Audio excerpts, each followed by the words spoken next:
Mabel Hartwell planted both feet on Rowan Granger's porch and did not move. Behind her, the stagecoach driver Pike was already turning his horses around, certain she'd come running back down the trail within the hour, same as the 7 before her. The wind off the mountain hit like a slap across the face.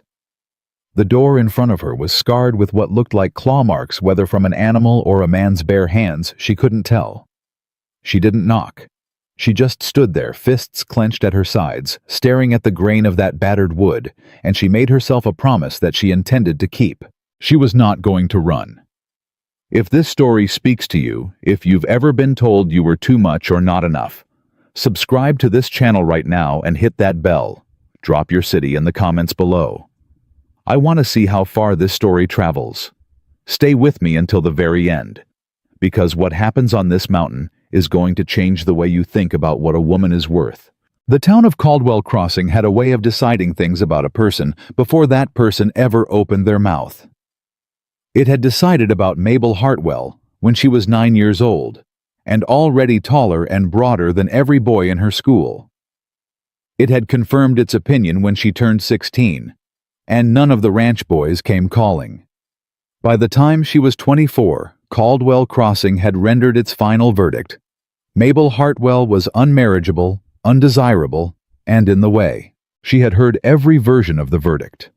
Heard it from her own mother, who said it gently with sad eyes and a hand on Mabel's thick wrist, as though she were delivering news of a death. Heard it from her aunt, who said it bluntly across a Sunday supper table while passing the biscuits. Heard it from men who laughed at her from across the street, from women who whispered behind their fans at church, from strangers who looked at her body like it was a problem that needed solving. What Mabel had never done was agree with any of them.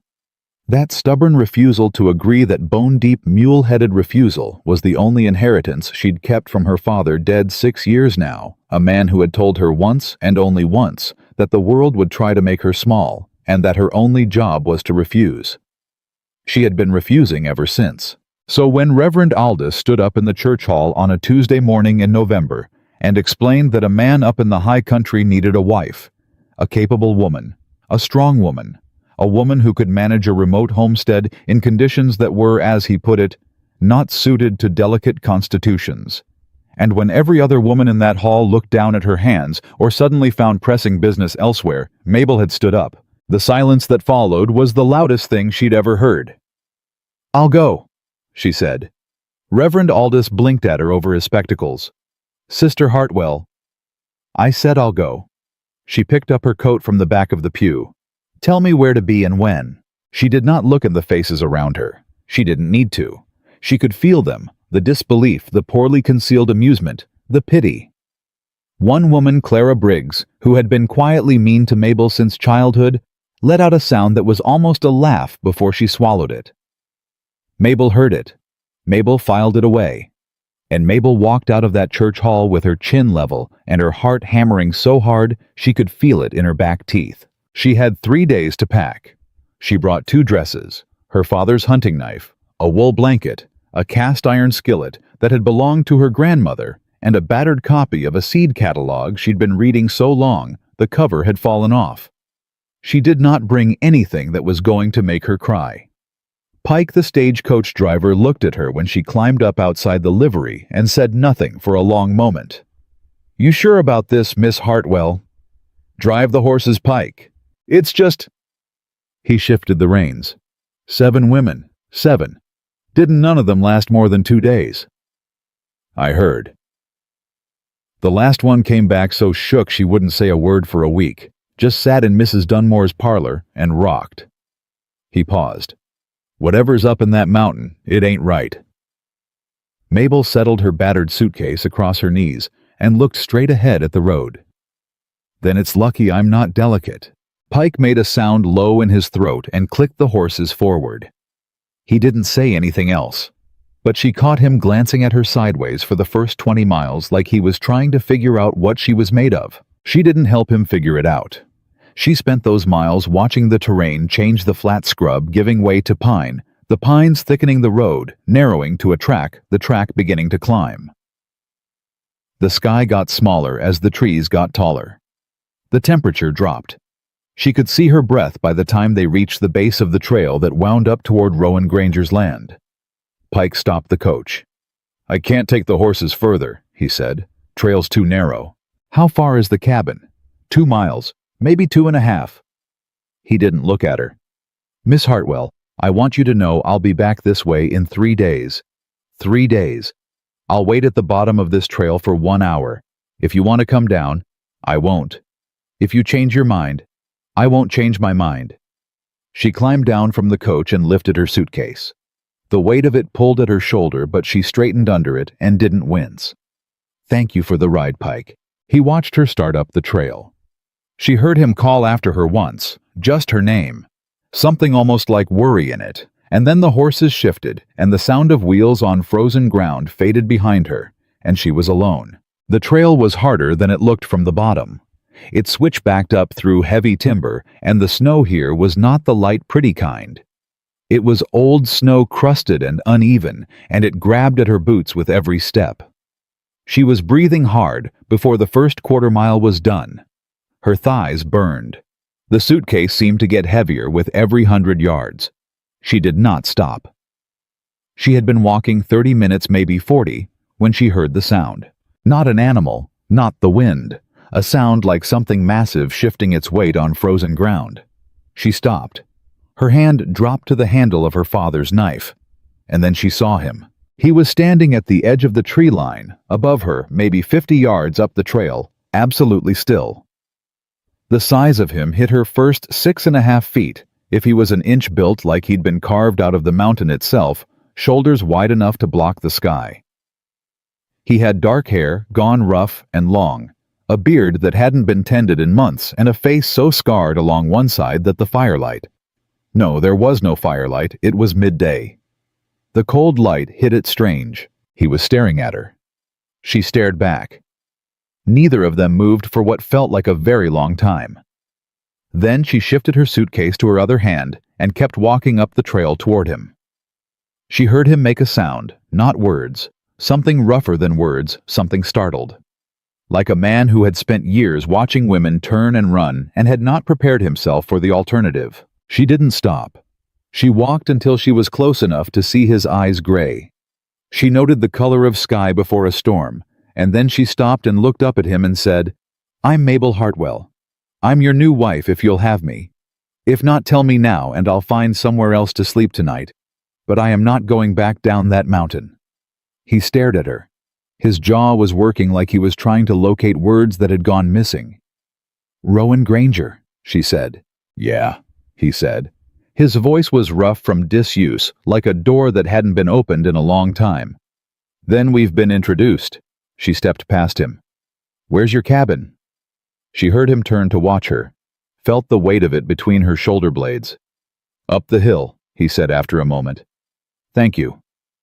She kept walking. The cabin, when she reached it, was in a state that told her everything about how long Rowan Granger had been living without anyone to share it with. The porch was sound but unswept. The firewood was stacked but not well. The door was unlocked. She pushed it open and stepped inside, and the cold inside the cabin was only a few degrees warmer than the cold outside, which meant the fire had been out for hours. Maybe longer. She stood in the middle of the single room and looked at it, the cold hearth, the rough table, the single chair, the bunk against one wall with blankets that needed airing. She looked at the shelves, food stores not organized well, but present. She looked at the iron stove in the corner. She looked at the tools hanging on the wall. Then she set down her suitcase, took off her coat, and rolled up her sleeves. She heard him come in behind her, felt him stop. "What are you doing?" he said. "Building a fire." She was already at the hearth clearing the old ash. "Then I'm going to cook something. When did you last eat a hot meal?" Silence. She glanced back at him. He was standing in the doorway, his big frame blocking the light, his expression caught somewhere between suspicion and something she couldn't name yet. "Yesterday," he said. "Maybe the day before." "Sit down," she said. "This won't take long." He didn't sit. He stood in the doorway and watched her work, and she let him watch because she had nothing to hide and no performance to put on. She built the fire the way her father had taught her, efficient, deliberate tinder first, then kindling the wood placed just so. It caught on the second strike of the flint. She fed it carefully until she was sure it would hold, and then she went to the shelves and took stock. Salt pork, dried beans, cornmeal, dried apples, a tin of coffee that had seen better days but would do. "You got water?" she asked. "Creek's 20 yards from the back door." "Bucket. By the door."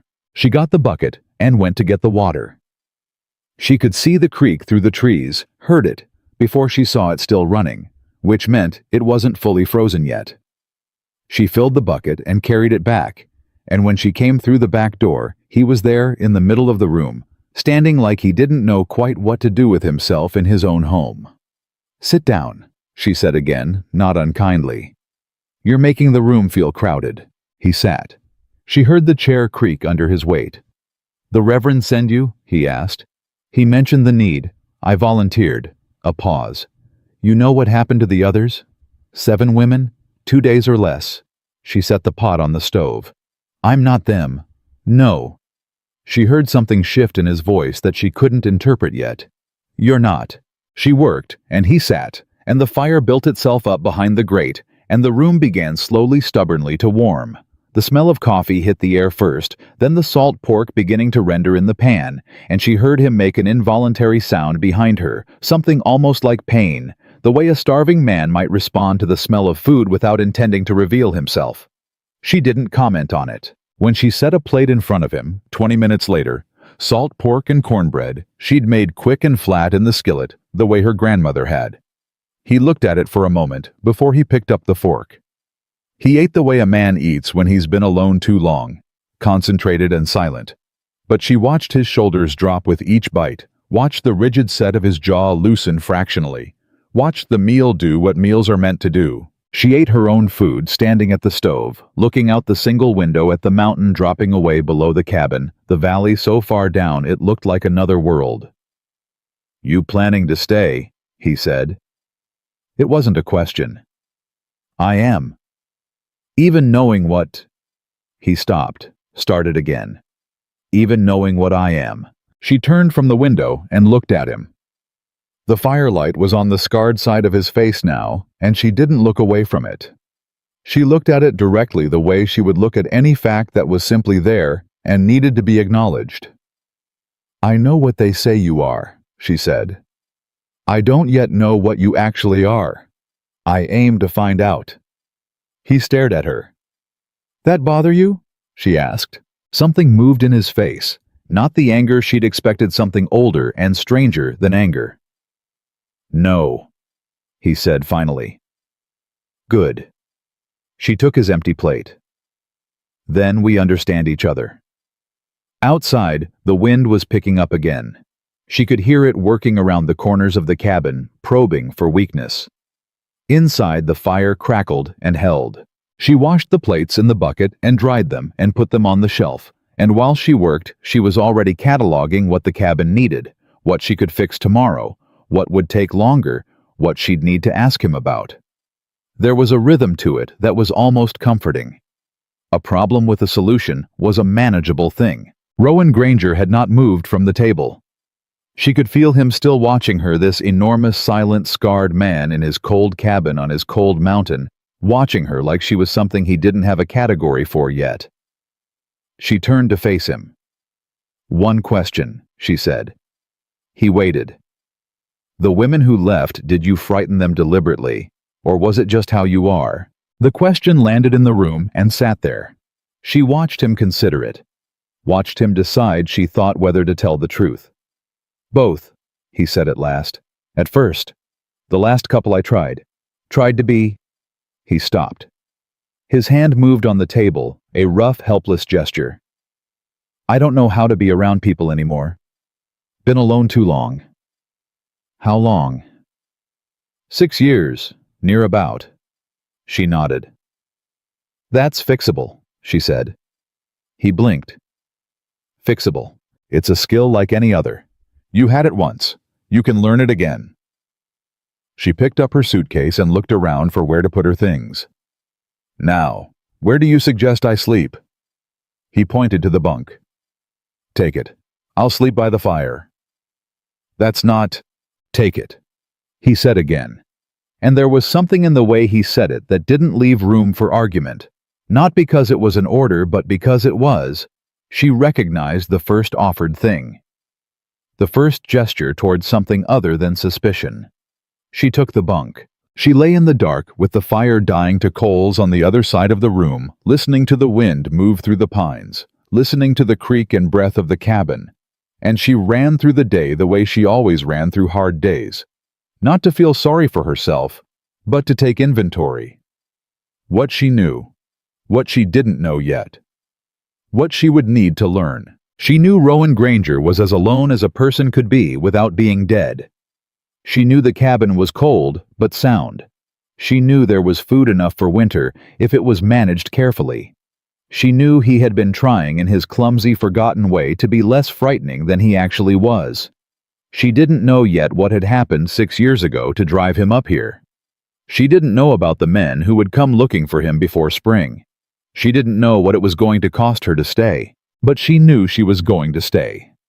She had told Pike she wouldn't run, and Mabel Hartwell did not break promises she made to herself. That had always been the one thing she had that nobody could take away from her. Not the town, not her mother's sad eyes, not the silence of men who walked past her like she wasn't there. Her word to herself was iron. She closed her eyes. Outside, the mountain settled under its weight of snow and cold and old stubborn silence. Inside, a fire held, and two people who the world had decided were unwanted lay in the dark, each one listening to the other breathe, and neither one of them ran. She woke before he did. That surprised her, because she'd half expected a man who lived alone on a mountain to be an early riser by necessity. Instead, she found him still stretched out on the floor by the dead fire, one arm thrown over his face, breathing slow and heavy in the way of a man who hadn't slept well in a very long time, and had finally, against his own intentions, gone under completely. She didn't wake him. She built the fire herself quietly the way her father had taught her, feeding it small before asking it to be big, and by the time the coffee was on, she heard him stir behind her. "You're up," he said. His voice was rough with sleep, stripped of whatever guard he'd managed to put on it the night before. "I'm always up early." She didn't turn around. "Coffee's almost ready." A long silence. She heard him sit up, heard the pop of joints, heard him drag his hands over his face. "You didn't leave," he said. "I told you I wouldn't."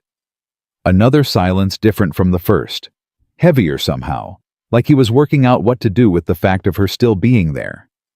She poured the coffee and set his cup on the table and sat down across from him with her own. He looked at the cup, looked at her, picked it up and drank. "What do you need done today?" she asked. He blinked. "What?" "On the homestead. What needs doing? I figure you know this place better than I do, so you ought to tell me where to start." He set the cup down slowly. She could see him recalibrating, trying to fit her into a shape that made sense to him, and struggling with it, because whatever shape he'd expected, she wasn't it. "Roof on the east side's been leaking," he said finally. "Gets worse when the snow gets heavy, and the firewood pile needs splitting. I fell a good stand of timber last week, but haven't had time to split it out." "Show me the roof first," she said. "I want to see what we're dealing with before the next snowfall." He looked at her for a long moment. "You know anything about roofing?" "My father did his own. I watched enough to learn." She stood and picked up her coat. "You coming or not?" He came.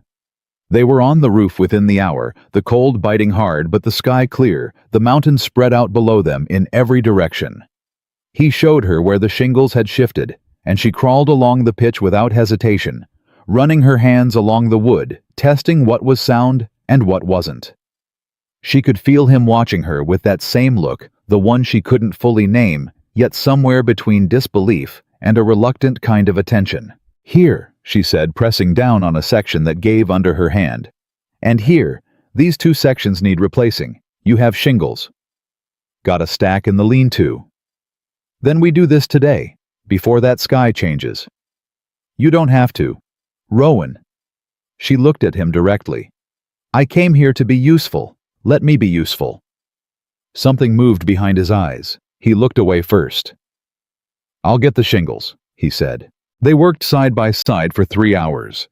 Barely talking, just the rhythm of the work between them. The pull of nails, the crack of wood, the cold working at their fingers, until they moved faster just to stay ahead of it. She matched his pace without effort. He was stronger, but she was methodical, and methodical won more than strength on a job like this. She could feel him noticing it, adjusting to her. Halfway through, he said without looking up from his work, "You've done hard labor before." "My whole life," she said. "Farm doesn't run itself." "Your family's place." "Was. My father's gone. Place went to my brother." She drove a nail clean. "I've been working other people's land since." He was quiet for a moment.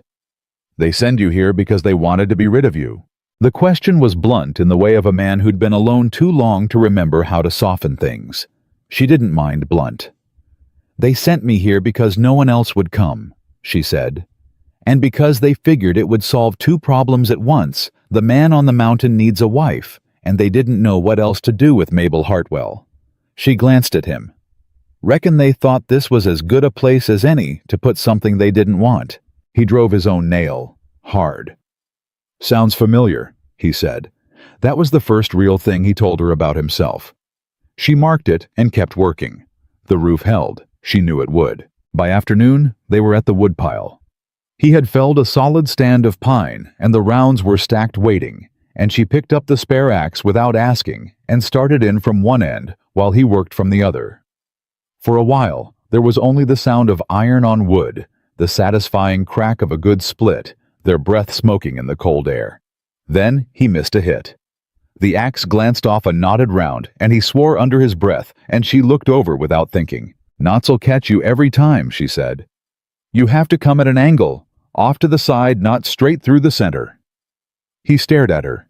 "I've been splitting wood since I was 8 years old." "And you've been fighting that knot for 5 minutes." She nodded at the round. "Try it my way." The look he gave her was dangerous. But he adjusted his angle, brought the axe down, and the round split clean. He didn't say anything.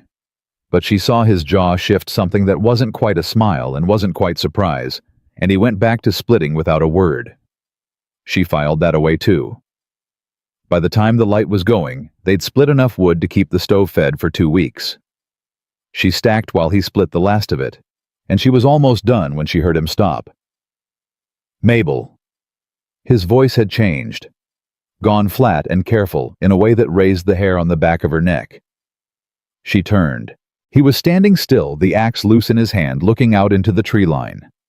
She followed his gaze and saw nothing. Just pines. Just shadow. "What is it?" she asked quietly. "Tracks," he said.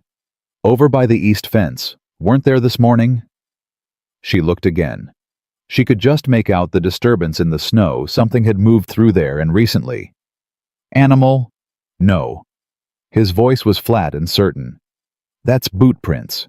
The cold settled through her that had nothing to do with the temperature. "Someone's on your land," she said. "Someone's been on my land before." He finally looked at her, and his expression was something she hadn't seen on him yet. Not fear, but a close cousin to it. Grim recognition. "They come and look, check on things. They haven't come up to the cabin. Not yet." "Who are they?" He picked up the axe and started toward the cabin door. "Come inside," he said. "I'll tell you inside." She followed him. She didn't rush, but she didn't linger, and she watched the tree line until the door was closed behind her. He stood by the window. She stood across the room and waited. "Man named Dalton Reed," he said at last. "He runs a land operation out of the valley. Buys up mountain claims when the owner is willing, and when they're not willing, he finds ways to make them willing." A beat. "He's wanted this land for 3 years. And you haven't sold. Never going to sell. What happened when you told him that—" Rowan's jaw tightened. "His men burned my first cabin 4 years ago before I built this one further up." He moved away from the window. "2 of them came at me in Caldwell Crossing once. tried to make it look like a brawl. I put both of them down, and they didn't try that again, not directly. So now they watch. Now they watch. He set the axe against the wall, waiting for a better moment. Mabel sat down at the table. She turned this information over carefully, the way she turned over any problem that needed solving, not panicking, just looking at it from every angle. "Does anyone in the valley know what Reed is doing?" she asked. "Some do. Most look the other way. He's got money, and they want what money buys." He looked at her. "The Reverend knows. He's one of the ones who look away." That landed differently than she expected. She thought of Reverend Aldous in the church hall, explaining with his careful, measured voice about the man up in the high country who needed a wife. She thought of the way the other women had looked down at their hands. "He sent me up here knowing," she asked. "Probably reckons you'd either leave in a week or be useful." Rowan's voice was dry. "Didn't figure on you being either most like." "No," she said. "He didn't figure right." She was quiet for a moment. Then, "Can you shoot?" He looked at her like it was the strangest question he'd ever heard. I'm a mountain man, Mabel." "I know. I'm asking because I want to know how well, not whether." He held her gaze. "Well enough." "I used to hunt with my father," she said. "I can handle a rifle. I want to know where yours are and what you've got for ammunition." Something shifted in him then. She watched it happen, watched him look at her and arrive somewhere new in his assessment of her, like a man who has been studying a map in the dark and someone finally brings a lamp. "Over there," he said, nodding toward the wall. "2 rifles and my revolver. Ammunition's in the chest under the bunk." She nodded, filed it away. "We won't do anything tonight," she said. "But tomorrow, I want to walk that east fence with you and see where those tracks came from. You don't have to involve yourself in this." She looked at him steadily. "I am involved. I'm here, ain't I?" He didn't answer that. He didn't have an answer for it. She watched him recognize that he didn't have an answer, and something in his face, all that iron and old damage, shifted just for a moment into something that looked almost painfully raw. "Most people run from trouble," he said. "Not toward it." "I told you," she said. "I'm not most people." She made supper. He didn't offer to help this time, but he watched her work from the chair, and the silence between them was different from the silences of the day before, less like a wall, more like a room. They were both beginning to know the shape of. While she cooked, she asked him questions. Not prying questions, practical ones. How far did his land run? What water sources did they have beyond the creek? Were there other structures on the property she didn't know about yet? He answered every question. Short at first, then longer, until by the time the food was on the table, he had told her more about his land than he'd probably told anyone in 6 years. Over supper, he told her how the scarring happened. She hadn't asked. He just started talking the way a man sometimes does when he's been carrying something too long in silence, and it finally finds its own way out. "Mining accident," he said. "Before I came up here, I was working a claim with my brother. Something went wrong with the charge." He touched the scarred side of his face, an unconscious gesture so brief she almost missed it. He didn't make it out. "I'm sorry," she said. "It was a long time ago. Pain doesn't get shorter just because time does," she said. He looked at her. For a moment she thought she'd said the wrong thing, pushed too far too fast in a direction he'd locked a door on years ago. But he didn't shut down. He just looked at her for a long, quiet moment, and then he said, "No, it doesn't." They sat with that a while. The fire talked. The wind moved through the pines. Somewhere far below the valley was going about its ordinary evening business, and up here in this rough cabin on the side of a mountain, 2 people who had been told they were too broken and too much and not enough sat across a table from each other and were simply quietly real. She was washing the plates when she heard him move. He was at the rifle on the wall, not taking it down, just running his hand along the stock in a way that told her he was thinking about tomorrow and the boot prints in the snow and what they might mean. "Rowan," she said. He looked at her. "We're going to be all right," she said. He stared at her. She watched him want to argue with it, want to tell her she didn't know that, want to push away the thing she was offering because he'd learned that offered things got taken back. "You don't know that," he said. "No," she said. "But I know we won't be if we start believing otherwise." She hung the last plate on the shelf. "So I'm choosing to believe it until the mountain proves me wrong." She picked up the lamp. "And I don't think the mountain is going to prove me wrong." She took the lamp to the bunk and lay down, and after a while she heard him settle by the fire. And after a while longer, she heard his breathing slow. She lay in the dark and thought about Dalton Reed's men standing in the trees in the cold, watching, waiting. She thought about the east fence and the tracks and the axe against the wall. She thought about what her father used to say those last years before he died when the farm was failing, and the worry was constant, and he would still find a way to laugh at something every single day. He used to say the world bets against women like us every time, and every time the women like us prove the world wrong. She had believed him then. She believed him now. She closed her eyes. Outside the mountain held its cold, and in the trees something moved that was not an animal, and she heard it and noted it and did not flinch. Morning would come, and she would be ready for it. They walked the east fence at first light.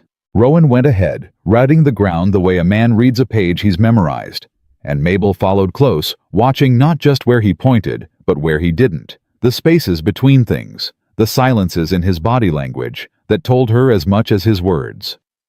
The boot prints were clear in the old snow, 2 sets coming from the tree line and stopping about 30 yards from the fence. They'd stood there a while.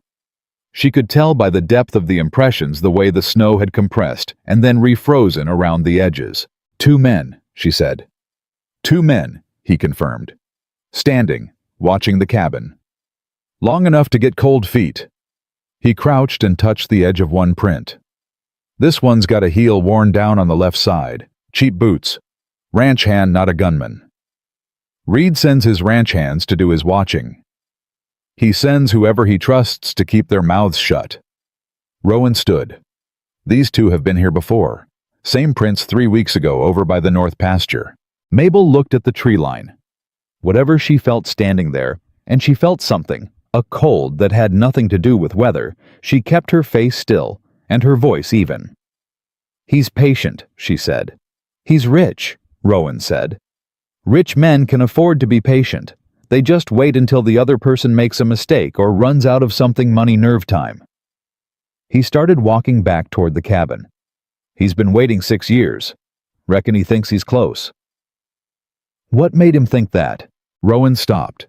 His back was to her. She watched his shoulders rise and fall once deliberate. "Last autumn, I had to go down to Caldwell Crossing for supplies. First time in over a year." He kept his back to her. "Reed saw me. Came over himself, didn't send a man. Offered me twice what the land is worth. A beat. I told him what he could do with his offer. He smiled. That was the part that stayed with me, the way he smiled. Like a man who already knew how the story ends," she said. Rowan turned. "Exactly like that." She held his gaze. "He doesn't know yet that the story changed."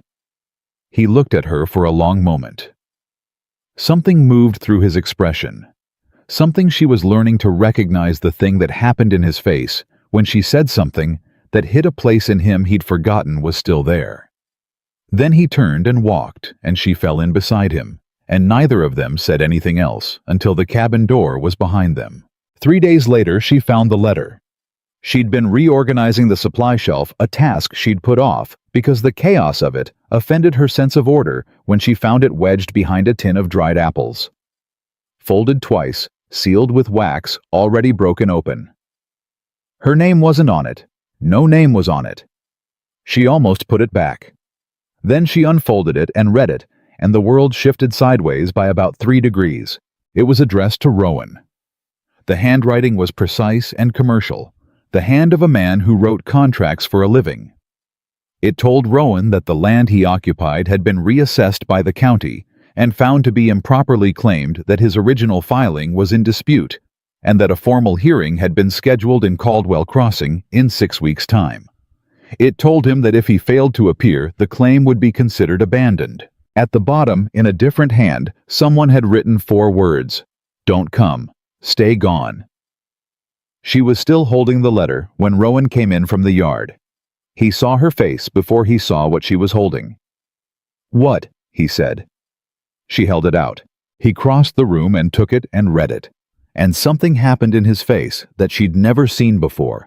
A flash of something raw and violent there, and gone in a second, replaced immediately by that stone-flat expression she was learning, meant he was feeling something he didn't know what to do with. "When did you find this?" he said. "Just now, behind the apples." "I put it there 2 weeks ago." He set the letter on the table. "After the last rider came through." "A rider came here, left it on the porch, didn't show himself." He pulled out the chair and sat heavily. "I read it. I know what it means. Reed's filed a false dispute on my claim. He's got someone in the county office. He's done it before to other men." He pushed the letter to the middle of the table like he couldn't stand having it near him. "If I don't show up to the hearing, I lose the land by default. If I do show up, I'm riding into the valley alone, and Reed's men are between here and the courthouse. So it's a trap either way," she said. "That's what I couldn't work out. Which way is worse?" She sat down across from him. "You should have told me. You'd been here 4 days." "I'd been here 4 days, and I'd already fixed your roof and split your firewood and found out about Reed. What exactly were you waiting for?" He looked at her. The question hung there, and she could see him hearing it not as accusation, but as something else, the plain, bewildering truth of it. "I didn't want to put it on you," he said at last. "It ain't your problem." "Everything on this mountain is my problem," she said. "I didn't come up here to keep house and look away. I came here to be a partner. Partners share the trouble." She tapped the letter. "When is the hearing?" 5 weeks from Saturday." "Then we have 5 weeks." She leaned back. "Tell me everything you know about how Reed operates. Every piece. Don't leave anything out because you think I can't handle it." He was quiet for a moment. She waited. She'd learned already that he needed a moment before he could open something he'd kept closed. Then he started talking. He talked for almost an hour. He told her about the 3 other mountain claims Reed had swallowed in the last decade, 2 by false legal action, 1 by burning a man out and buying the ruins for pennies on the dollar. He told her about the county assessor, a man named Harold Poole, who had been in Reed's pocket since before Rowan ever came to the valley. He told her about a rancher named Jim Cathcart, who had tried to fight the legal action and ended up with a broken hand and a burned barn and a very fast change of heart. He told her about the 4 notes and 2 face-to-face visits from Reed's men in the years before the accident in town, before Rowan had put 2 of them down and earned himself enough fear to buy some quiet. He told her about the winter 2 years ago when someone had poisoned his water supply. He'd gotten sick enough to wonder if he was going to make it. He had made it, but only barely, and the memory of it sat in him like a stone. She listened to all of it without interrupting. When he was done, she sat for a long moment with her hands flat on the table and her eyes on the window and ran through everything he'd told her the way she ran through problems, not reacting, just mapping. "He's not going to stop," she said finally. "No. Legal, illegal, or in between, whatever it takes." "Whatever it takes." She looked at him. "Then we have to hit him somewhere he doesn't expect." Rowan's eyes narrowed. "What are you thinking?" "I'm thinking Reed figures you're alone. He's been watching and all he's seen is one man. One scarred, isolated, angry man with no allies and no woman willing to stay." She held his gaze. "He doesn't know about me yet. Not really. Not what I am. What are you?" The question was quiet, almost careful, like he was asking something that had more than one answer. "Someone he didn't plan for," she said. Before he could respond, the sound came. It was not subtle. It was horses. Multiple horses coming fast up the trail, not trying to be quiet, which meant they'd made a decision. Mabel was on her feet before the sound fully registered. Rowan was already at the wall pulling down the rifle. "Back window," he said. "How many do you count?" She crossed the room in 4 strides and looked out past the edge of the shutter. She could hear them before she could see them. 4 horses, she thought, maybe 5, coming in hard. 4 riders, she said, coming from the South Trail. Reed's men. He was loading with the efficiency of a man who had run this in his head before. "They're done waiting." He handed her the second rifle without looking. "You said you could shoot." "I can shoot." "Then stay low and don't fire until I do. We make every shot count." The riders came into the yard hollering. The man in front, big red-faced with a voice like a cracked bell, pulled up and shouted at the cabin without dismounting. "Granger Dalton Reed sends his regards. You got 1 chance to walk out that door with your hands up, and this goes easy. You don't, and we burn what's standing and take the land anyway. Your choice." Mabel looked at Rowan. He was at the window rifle, up face, still as stone. She could see the calculation happening behind his eyes.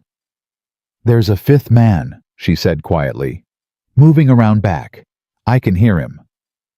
Rowan's jaw tightened. "You sure?" "I'm sure." She didn't raise her voice. "He went around the north side. He'll try the back door." "Take the back door then. I've got the front. She didn't hesitate. She moved to the back of the cabin, put herself to the side of the doorframe, not behind it, not in the line of sight of anyone coming through, and held the rifle up and waited. The man outside was still talking. She tuned him out. She focused on the sound of boots in snow coming slow and careful around the corner of the cabin, trying not to be heard. He tried the door handle. She let him open it. He pushed it wide and stepped through, and she had the rifle at his chest before he'd fully crossed the threshold. He froze. He was younger than she'd expected. 20, maybe 22, with a face that still had some softness in it, and eyes that went very wide and very white when he saw what was waiting for him. "Put it down," she said. Her voice was calm. "Both hands where I can see them. Now." He put the gun down. His hands came up. He was breathing hard and fast. "Don't move," she said.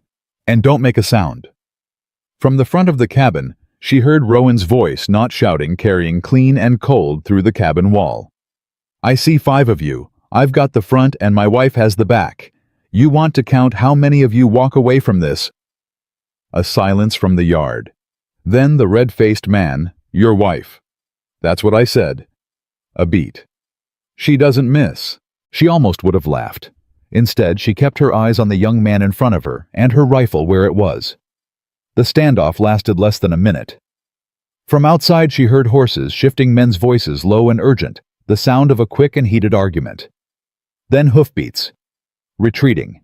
Fast. She kept the young man covered until Rowan called her name. "They're gone," she said. "All but your one." She stepped back from the man, keeping the rifle up.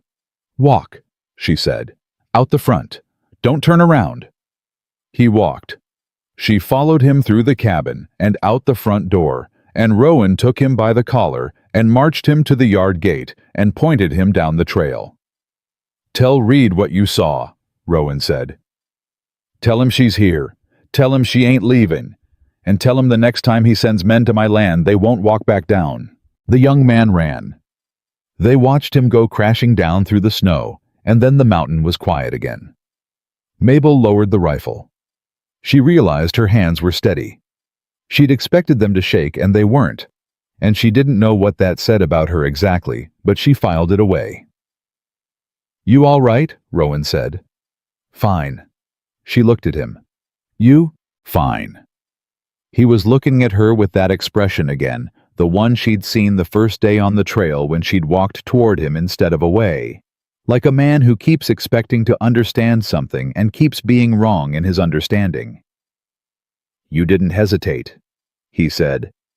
"Was there a better time?" "Most people." "Rowan." She turned toward the cabin. "You have got to stop measuring me against most people." He was quiet. Then she heard him move, following her inside, and she heard something else. In his silence, a shift in the quality of it. A softness at the edge of all that rock. Like a man who has stopped bracing for something to fall, and started very slowly wondering if it might hold instead. She set the rifle back against the wall. Her heart was going hard now, the delayed reaction hitting, and she breathed through it and let it pass. "They'll tell Reed," she said. "They will, and he'll come himself next time." "Probably." Rowan stood in the middle of the room. "He won't send ranch hands again. He'll come with real guns." She nodded. "Then we don't wait for him to come to us." She looked at Rowan steadily. "We go to that hearing, both of us. We walk into Caldwell Crossing together, and we make him fight us on ground where everyone can see." He stared at her. "He built this in the dark," she said. "The false claim, the county man in his pocket, all of it. It only works in the dark. We drag it into the light and it falls apart." She crossed her arms. "But I need to know you're with me, all the way. No pulling back, no deciding to protect me by leaving me out of it. We do this together, or we don't do it." The fire crackled. The mountain was silent outside. Rowan looked at her for a long time. She saw the war in him, the old instinct to go alone, to keep people out of the blast range, to be the only one who paid the cost. She saw it fight. She saw it lose. "Together," he said. She held out her hand. He looked at it, then took it. His grip was huge and rough and absolutely certain. "Together," she said. And somewhere below them, in the cold and the trees, Dalton Reed's men were riding back with news that was going to change everything he thought he knew about the man on the mountain and the woman he hadn't counted on. They had 4 weeks before the hearing. Mabel used every day of it. She started the morning after the riders came, before Rowan was fully awake, sitting at the table with a scrap of paper and a stub of pencil, writing down every name he'd told her the night before. Reed, Poole the assessor, Jim Cathcart with the broken hand and the burned barn. The 3 other claims Reed had swallowed. She wrote it all out in a column, and then she sat and looked at it and thought about what a chain of events needed to fall apart, where the weak link was, where the pressure should go. Rowan came to the table and looked over her shoulder at the paper. "What's that?" he said. "A map," she said. "Not of land, of people." He poured his coffee and sat across from her and studied it. She watched his eyes move down the column, pausing at certain names. "Cathcart," he said. "You think he'd talk?" "I think a man with a broken hand and a burned barn has a reason to talk. I think he didn't before because he was alone. But if someone came to him and said they were fighting Reed in open court in front of the whole valley..." She tapped the paper. "People are braver when they're not the only one." Rowan was quiet for a moment. "Cathcart's place is 2 days' ride south, down past the fork." "Then we should go." He looked at her. "Both of us. I'm not staying on this mountain while you ride into the valley alone. Not now that Reed knows I'm here." She folded the paper and put it in her coat pocket. Besides, Cathcart might talk more easily to a woman. He didn't argue. She was starting to understand that about him. When she was right, he knew it fast, and he didn't waste breath fighting it. It was one of the things she was learning to value about him. This man, who had so few social graces left, but had kept somehow the ability to recognize a good idea when it wasn't his own. They left the next morning. The ride down took most of a day, the trail hard and the horses careful on the ice, and they didn't talk much. But the silence between them was comfortable now, in a way it hadn't been 2 weeks ago, easy, and shared like a blanket they'd both taken a corner of. Jim Cathcart opened his door with a shotgun. He was 60 or near it, with a hand that hadn't healed quite straight, and eyes that had learned to check who was there before they showed anything. When he saw Rowan, his jaw tightened. "Granger," he said. "Cathcart." Rowan kept his hands where they could be seen. "I'm not here for trouble. This is my wife Mabel. We came to talk about Dalton Reed." The name landed like a stone in still water. Cathcart's face went through 3 different things in about a second. Fear, anger, something that might have been grief, and then he stepped back from the door. "Come in," he said. "Quick." Inside, over bad coffee at a battered table, Jim Cathcart told them what he'd never told anyone. He told them about the false paperwork Reed's man had filed against his claim. He told them about the night 3 men came to his barn. He told them about the county assessor Poole, and how Poole had looked him in the eye at the hearing, so smoothly it had taken Jim's breath away. He told them he'd signed over 1/3 of his grazing land just to make them stop. He was ashamed of it. She could hear it in every word, the shame of a man who had bent when he'd wanted to stand. "You couldn't have done different," Mabel said. "You were alone and they came at night. I should have fought. You would have lost your barn and your hand and your land," she said. "There's no honor in losing everything. There's sense in surviving until the odds change." She leaned forward. "The odds changed. We're going to that hearing in 4 weeks, and we're going to put Reed's operation in front of the whole valley. But we need you to stand up and say what you just told us." Cathcart looked at his bad hand. "They'll come back," he said. "They might," Mabel said. "But this time you won't be the only one standing." He looked at her for a long time. She let him look.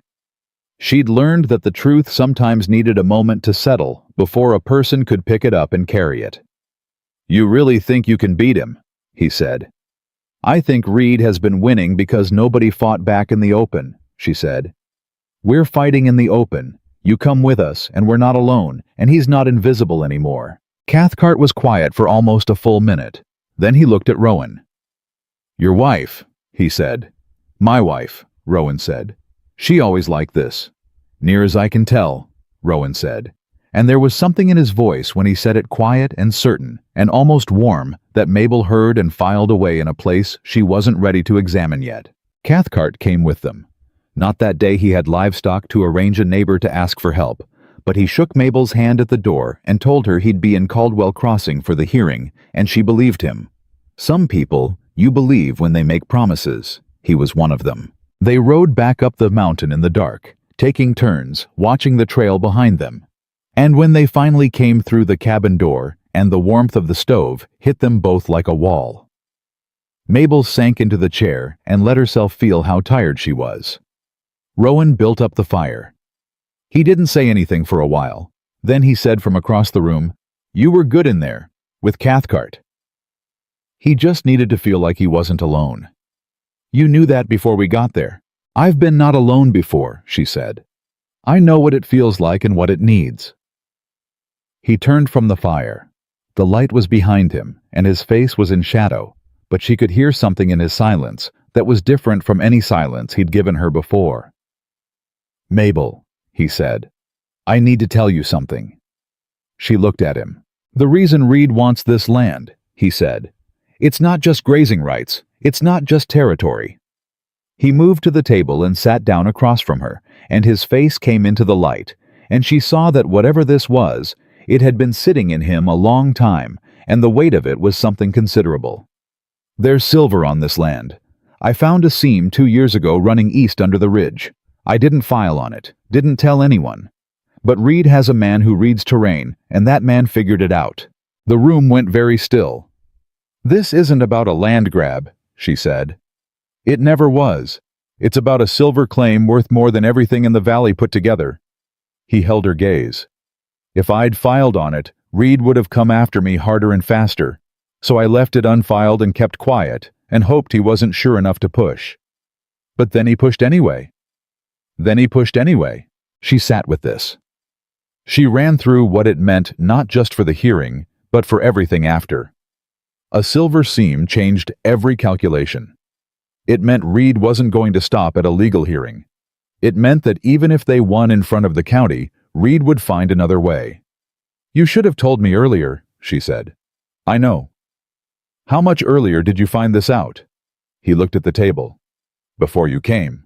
Before the Reverend arranged—" She stopped. Something cold moved through her.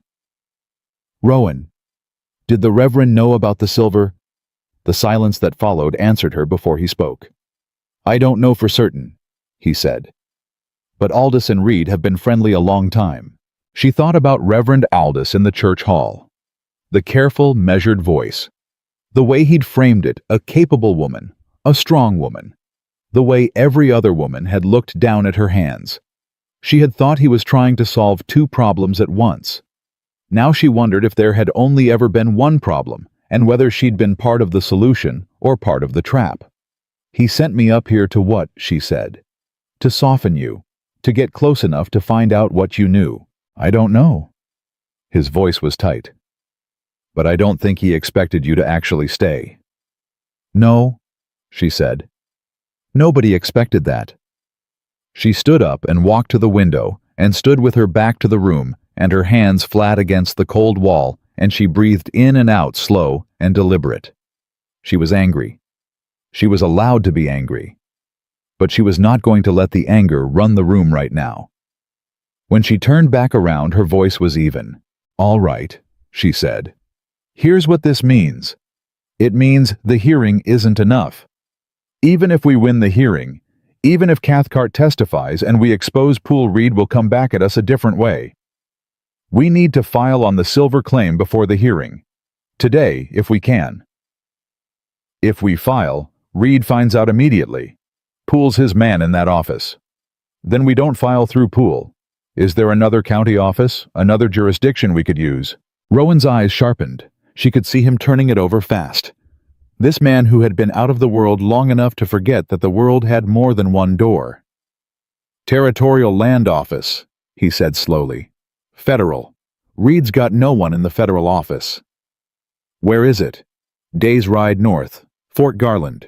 "Then we ride to Fort Garland," she said. "Before the hearing, we file the silver claim federal. It takes it out of Poole's hands entirely, and it gives us something Reed can't touch through the county." She crossed back to the table. "And then we walk into that hearing with a federal filing in hand, and we let him figure out what he's looking at." Rowan stared at her. It was the same look she'd gotten the first day on the trail, but more deeper, like a man who has stopped being surprised in the small sense and started being surprised in a way that reaches the bone. "You figured all that out in 5 minutes," he said. "I figured all that out in 2 minutes," she said. "The other 3, I was just making sure I hadn't missed anything." He laughed. She had not heard him laugh before. It was a short sound, rough and a little rusty from disuse, but it was real, and it changed his whole face for the length of it. She felt something move in her chest. She had not expected that. She filed it away carefully in the place where she was putting all the things she wasn't ready to examine yet, and kept her face composed. "Fort Garland," she said. 2 days there and back. We leave tomorrow before first light. It's not a safe ride right now." "No," she agreed. "It's not. You want to stay home instead?" He shook his head slowly. The laugh was gone, but something of it remained, a looseness around his eyes, a warmth at the edges of that stone face. "No," he said. "I don't." They left before dawn. The ride north was cold and hard, and they pushed the horses as much as they dared, stopping twice to rest and water them at streams that were barely running under their ice. They watched the trail behind them consistently. Once, maybe 15 miles out, Mabel thought she saw movement on the ridge above the trail, a rider possibly, or just the wind in the scrub pine. She watched for 10 minutes and saw nothing more, and they rode on. Fort Garland was a federal outpost that smelled of wood smoke and horses and bureaucracy. The land office was a single room with a single agent, a thin, precise man named Aldrich, who looked at them over his spectacles with the expression of a man who processed claims all day and had stopped being surprised by who walked through his door. Rowan laid the documentation on the desk. Survey notes, location markers. Everything he'd recorded in careful secret over 2 years. All of it in a battered leather journal he'd kept under the floorboards of the cabin. Aldrich read it. He read it again. He looked up. "This is a substantial claim," he said. "Yes, sir," Rowan said. "You understand that filing federally means this goes on the territorial record immediately. It'll be public within the week." "We understand," Mabel said. "We're counting on it." Aldrich looked at her, then back at Rowan. Then he picked up his pen. When they rode out of Fort Garland an hour later, the claim was filed, the papers were in Mabel's coat pocket, and the world had shifted in a way that Dalton Reed didn't know about yet. She felt the weight of the papers against her chest the whole ride back. She thought about Reed sitting in his comfortable house in the valley, confident and patient, waiting for the hearing that he'd already decided how to win.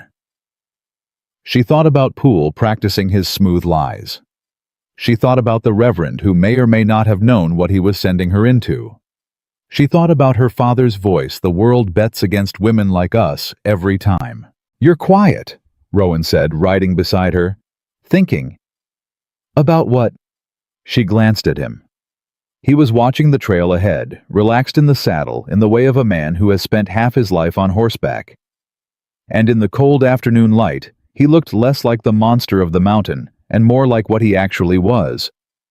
A man who had been broken by grief and hardened by solitude, and was very slowly learning to be something else. "About what happens after," she said. "After the hearing. After all of it. If we win, what it looks like." He was quiet for a moment. "I haven't let myself think that far." "Start," she said. "Because we're going to win, and I want you to know what you're fighting for, not just against." He looked at her. The afternoon light was flat and cold and honest, and he looked at her in it without looking away, which he was doing more now, holding her gaze longer, flinching from it less. "I know what I'm fighting for," he said. The way he said it was quiet and exact, and she felt it land somewhere specific in her chest and stay there. She looked back at the trail ahead. "Good," she said. Her voice was steady. "Keep hold of that." They made it back to the cabin before dark. The fire needed building, and there was supper to make, and the horses to tend, and they fell into the work of it side by side with the ease of two people who have learned each other's rhythms, who knows to duck, who moves left, who takes the heavy end without being asked. It was only later, sitting across the fire from him in the quiet of the evening, with the papers filed and the hearing 2 weeks away, and the mountain holding its cold silence all around them, that Mabel let herself feel the full weight of where she was, and what she'd done, and who she was doing it with. She had come up this mountain because nobody else would, because the world had looked at her and found her wanting, and she had refused to agree. She had come expecting to endure. She had not expected this man. She had not expected his laugh, sudden and real and rusty. She had not expected his way of knowing when she was right before she finished the sentence. She had not expected the particular quality of his attention, the way he looked at her, not in spite of her, but because of her, all of her, as though the things the world had called too much were exactly and precisely enough. She had not expected to feel for the first time in her adult life correctly placed. She didn't say any of this. It wasn't time yet.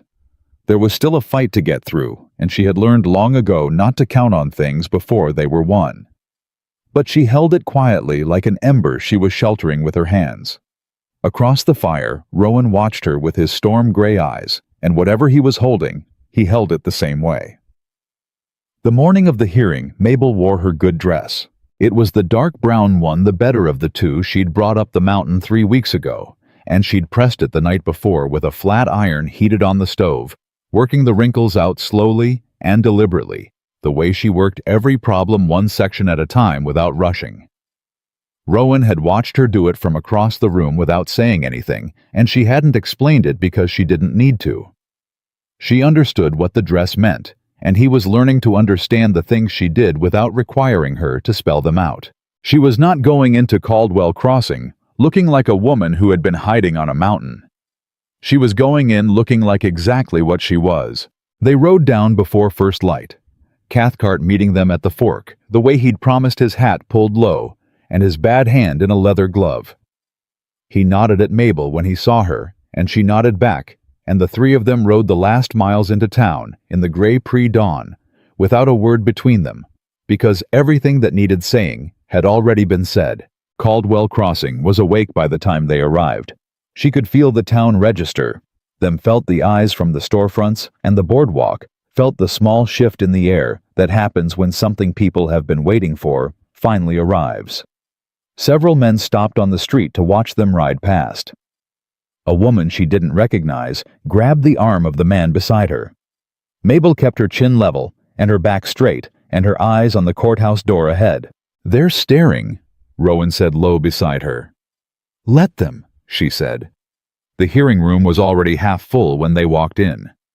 She saw Poole at the front table, immediately the county assessor, a narrow man with the look of someone who had been comfortable a very long time and had started to confuse comfort with safety. He saw them. She watched his eyes move from Rowan to her to Cathcart, and she watched the comfort flicker. Good, she thought. Let it flicker. Dalton Reed was there too. She had not seen him before, and she took him in carefully the way she took in any problem, not flinching, just looking. He was not what she expected. She had built him in her mind as something rougher, more openly brutal. Instead, he was well-dressed, silver-haired, with a face that had learned to arrange itself pleasantly over whatever was actually happening beneath. He sat with one leg crossed over the other and his hands loose in his lap, and when he saw Rowan, he smiled. The same smile. The one Rowan had told her about. The smile of a man who already knew how the story ended. Mabel sat down, reached into her coat, and put the federal filing papers on the table in front of her. Reed's smile didn't change. But his eyes dropped to the papers and came back up, and something moved behind them that wasn't quite as settled as the smile suggested. The county judge called the room to order. His name was Harlan Briggs. No relation to Clara Briggs, she'd checked, and he had the look of a man who understood which way the wind usually blew in this valley and had arranged himself accordingly. He opened the proceedings with the kind of careful neutrality that wasn't neutral at all, and Mabel watched him and calculated. Reed's lawyer spoke first. He was polished and prepared, and he laid out the disputed claim with the confidence of a man who had won this argument before in this room and expected to win it again. The paperwork was in order. The county assessment was clear. Rowan Granger's original filing had a technical deficiency, a surveying notation that didn't match the county standard, and under the county code, that deficiency invalidated the claim. It was smooth. It was thorough. And the technical deficiency was she'd figured out 3 days ago entirely manufactured. When it was their turn, Rowan stood. He was not a man built for courtrooms. He stood like he stood on his mountain, wide and still, and taking up exactly the space he occupied, no performance, no apology. He laid out his original claim, filing the dates, the documented improvements to the land over 6 years. His voice was flat and factual, and the room was very quiet. Then Mabel stood up. She heard the shift in the room when she did. She heard the whispers begin at the edges, the way whispers always began when she stood up in a room and took up space. She had spent 24 years learning to hear them and keep moving. She kept moving. "Your Honor," she said, "we'd like to submit a federal territorial filing for the land in question, registered 4 days ago at Fort Garland, through the Federal Land Office. The filing supersedes the county dispute under Territorial Law, Section 12, which I believe the court has a copy of in its reference materials." Silence. She put the papers on the judge's table. Briggs looked at them. She watched him look at them, the way a man looks at something he wasn't told was coming. Then he looked at Reed's lawyer. The lawyer was leaning toward Reed, and they were having a rapid, quiet conversation, and the pleasantness had left Reed's face completely now. "A federal filing," Briggs said. "Yes, sir. Submitted and registered. The silver claim on the eastern ridge of the Granger property is now a matter of federal record. The county dispute as written addresses surface grazing rights. It does not, and cannot address a registered federal mineral claim." She kept her voice even. "We'd also like to call a witness." Briggs looked up. "This is a claims hearing, Mrs. Granger," she said. "Mabel Granger. And yes, Your Honor, it is. But a claims hearing can accept testimony relevant to the validity of the filing and dispute. Jim Cathcart has direct experience with the county assessment process as administered by Mr. Poole, and his testimony is directly relevant." Reed's lawyer was on his feet. "Objection. This is highly irregular." "Is the witness available?" Briggs said. "He's in this room," Mabel said. Briggs looked at Cathcart. Cathcart stood up from the back row. His bad hand was at his side and his chin was up, and he looked like a man who had decided, maybe for the first time in 2 years, to be exactly as large as he actually was. "Your Honor," Cathcart said, "I got something to say about Harold Poole, and I've been wanting to say it for 2 years." The room erupted. She let it. She stood quietly and let the noise happen around her, and watched Poole's face go from flickering to something closer to collapse. And she watched Reed, who was no longer smiling, who was leaning back in his chair with his arms crossed and his jaw tight, and the look of a man who was rapidly revising his understanding of a situation he thought he had controlled. It took the judge 3 strikes of his gavel to get the room back. Cathcart testified for 20 minutes. He told the truth plainly and completely, the way a man testifies when he's been carrying something too long, and the relief of putting it down is greater than the fear of what comes after. He told them about the false assessment. He told them about the night visit. He told them about Poole's smooth lies and what they had cost him. When he was done, the room was a different temperature than it had been when he started. Poole was asked to respond. He began to speak and his voice came out wrong, too high, too fast, and he stopped and started again. And it was worse the second time. Mabel watched him and felt nothing in particular which surprised her. She had expected anger. Instead, there was just a clear, cold recognition of a man discovering that the ground under his feet was not what he'd believed. The hearing recessed. Briggs took the federal papers with him. Reed walked past their table on his way out. He stopped. She had not expected him to stop, and she kept herself very still. He looked at Rowan first. Then he looked at her. "You're the one Pike brought up the mountain," he said. His voice was pleasant again, the social machinery reassembled. "The 8th bride." "I'm Rowan's wife," she said. "That's all you need to know about me." His eyes moved over her in the way of a man taking inventory. She had been inventoried that way before, measured and found insufficient by people who used different measures than she did, and she bore it with the same stillness she'd brought everything else. "Clever," he said finally. "The federal filing. I didn't see that coming." "No," she said. "You didn't."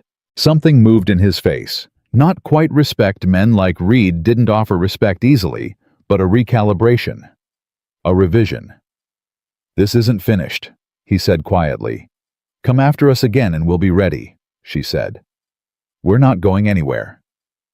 Reed looked at her for one more moment. Then he straightened his jacket and walked out, and she released a breath she hadn't fully known she was holding. Rowan's hand found hers under the table.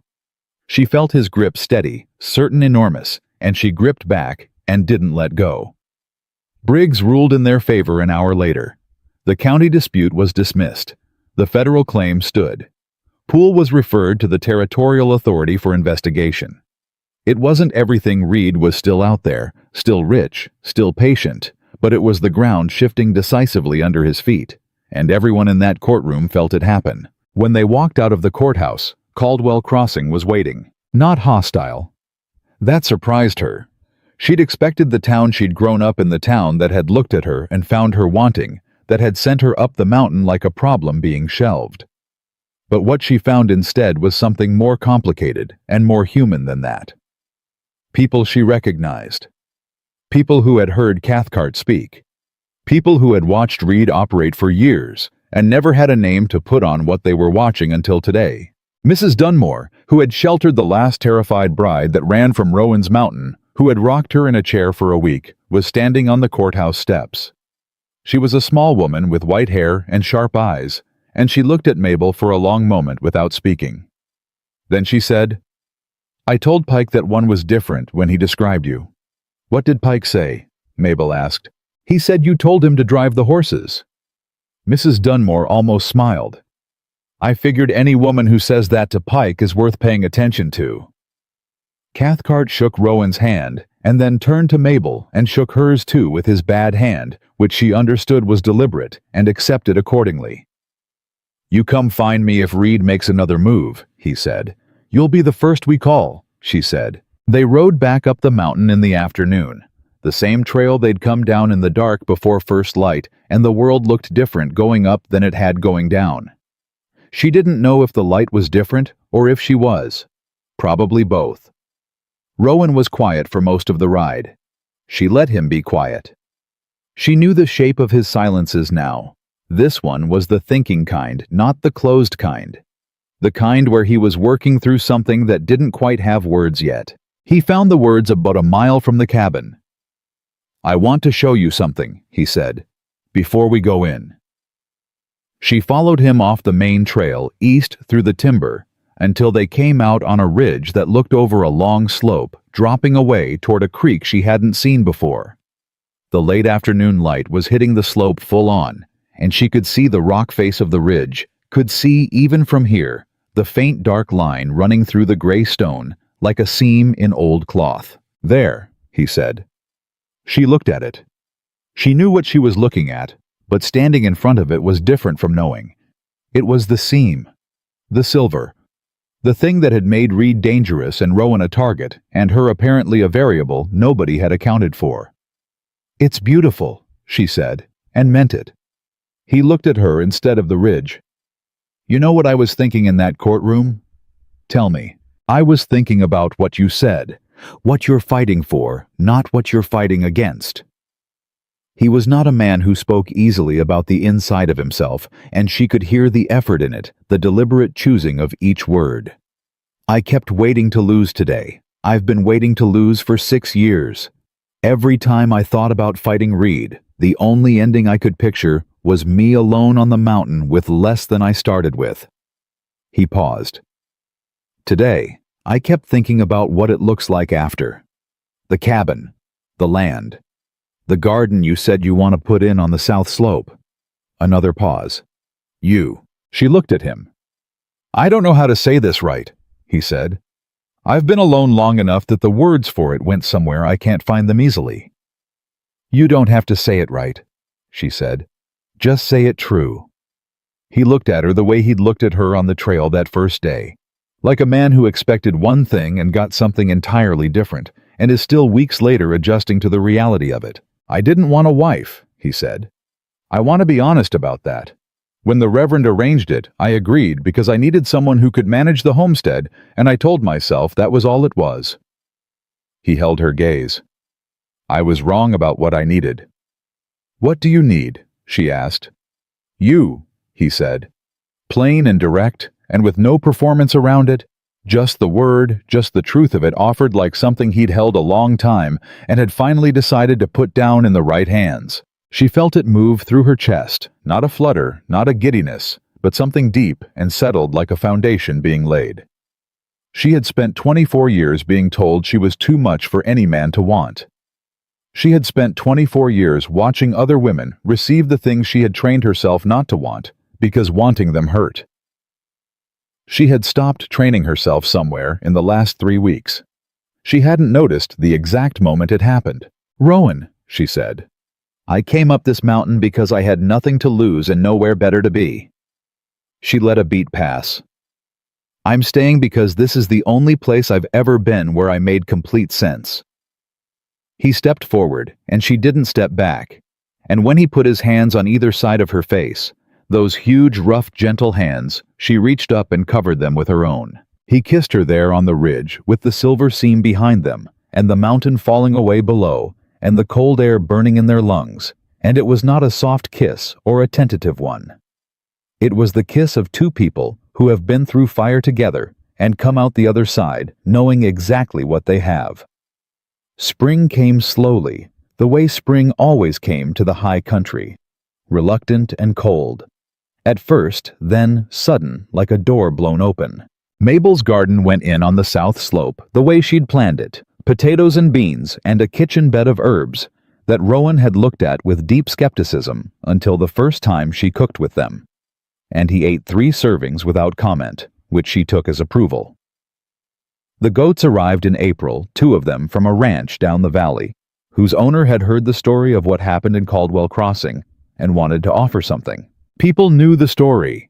It had spread the way things spread in a valley where everyone knows everyone's business, fast and changed in the telling, but true at the center, the way the best stories usually were. The woman who climbed the mountain and didn't come back down. The hearing. The federal papers. Reed, who had gone very quiet since the territorial authority began its investigation into Poole's records. He hadn't come back. She didn't think he was finished. Not entirely, men like Reed didn't finish until they were made to, but the ground had shifted under him, and he was recalculating, and recalculating took time, and time was something she and Rowan now had. They rebuilt the east wall of the cabin in May, the two of them and Cathcart, who rode up with tools and 2 days of labor and refused payment of any kind.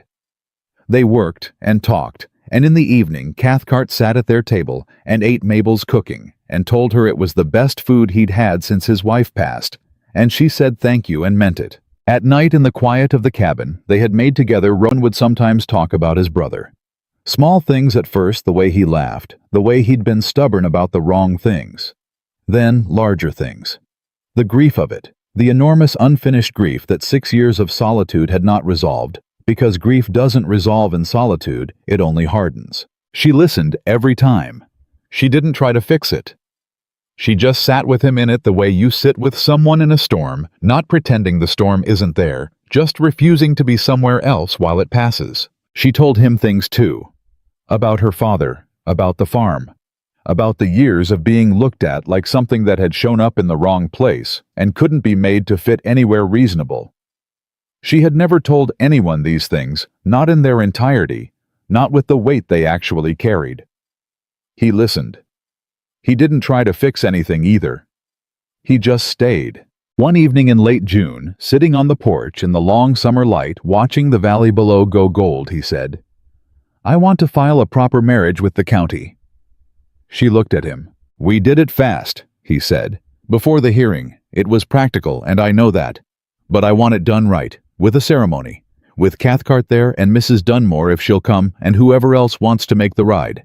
He looked at his hands. "I want you to have the name properly. I want it in the record that this was chosen, not arranged. Chosen." She thought about what it meant to be chosen. To be chosen not because you were the only option, not because no one else was willing, not because the world had sorted through everyone else first and arrived at you by elimination. To be chosen because someone looked at exactly who you were, the full, unedited, too much and not enough truth of it, and said you, specifically you. "Yes," she said. He looked up. "Yes," she said again. "I want that too." The ceremony was small. Cathcart came. Mrs. Dunmore made the ride with 2 women from the valley who had heard the story and wanted to see the mountain for themselves. Pike came, which surprised her, and when she looked at him, he touched the brim of his hat and looked away in the way of a man who has something like pride in a situation he doesn't want to claim too loudly. Reverend Aldous was not invited. He was also, as of the territorial investigation, no longer in a position to perform official ceremonies, which she thought was a kind of justice the mountain had arranged for itself. They spoke the words on the porch in the summer afternoon. The valley stretched wide below them, the ridge with its silver seam catching the light to the east. She said the words clearly, and he said them carefully, like a man who understands the weight of what he's promising, and is promising it anyway, which is the only right way to make a promise. Afterward, when everyone had eaten and the light was going long, and the guests were settling in for the night in various arrangements that the cabin and the lean-to accommodated, Mabel stood at the edge of the porch and looked out at the mountain. She thought about the woman who had climbed this trail 3 months ago with a battered suitcase and a cast-iron skillet and a refusal to be what the world had decided she was. She thought about Pike turning his horses around, certain she'd come running back. She thought about the 7 women before her who had looked at this mountain and found it too much. She didn't think it was too much. She had never thought it was too much. She thought it was exactly enough, sky enough, cold enough, silence enough, hard work enough of a man who had needed someone stubborn enough to stay until he remembered that staying was possible. Rowan came to stand beside her. His shoulder found hers. She leaned into him slightly, and he leaned back, and they stood like that in the summer evening, solid and easy. 2 people who had found the one thing harder than surviving alone. They had found someone worth surviving for. The mountain held them. The valley lay below them. And somewhere down in Caldwell Crossing, people were telling the story of the 8th bride, the one who was too big and too plain and too stubborn to run. And the story they were telling was true, which is rarer than it ought to be. Mabel Granger had come to this mountain unwanted. She had built something here that would outlast every person who had ever looked at her and found her lacking. She had built a home, a partnership, a life that was chosen and deliberate and entirely her own. And she had not done it by becoming smaller. She had done it by refusing with every breath and every hour and every impossible, unglamorous, bone-deep act of staying to be anything less than exactly what she was. That was enough. It had always been enough. It just took a mountain to prove it.